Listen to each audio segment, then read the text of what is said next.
भारतान एक स्ट्रॉंग पाऊल उचललां अशें आमकां दिसता. And personally, I'm happy that our government has taken a very strong action.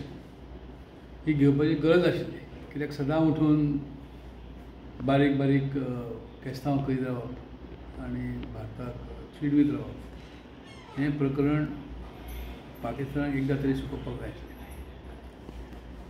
तरी पण उरता अशें संपूर्ण देशाक बरोबर घेवनूच अश्यो एक्शनी जावपाच्यो आसतात. ते सद्याचे जे विद्यमान सरकार आसा ते करतले अशी हांव अपेक्षा करता. आजची एक्शन ही एक प्रकारे वॉर्निंग आसा पाकिस्तानाक. त्या वॉर्निंग पासून योग्य तो धडो घेवन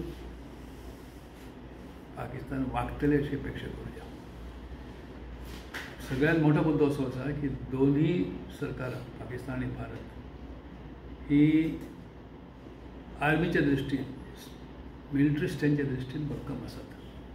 भारत ऑफकोर्स पाकिस्ताना परस कितलोसो गट आसा, स्ट्रॉंग आसा. पण ताचो अर्थ असो न्ही की आमी टेकन फॉर ग्रांटेड करचें आनी ताचो दुश्परिणाम मागीर सगळ्यांक भोगचो पडटलो. आजचो लेसन हो पाकिस्तानाचे दोळे उगडटले अशें आमी समजुया.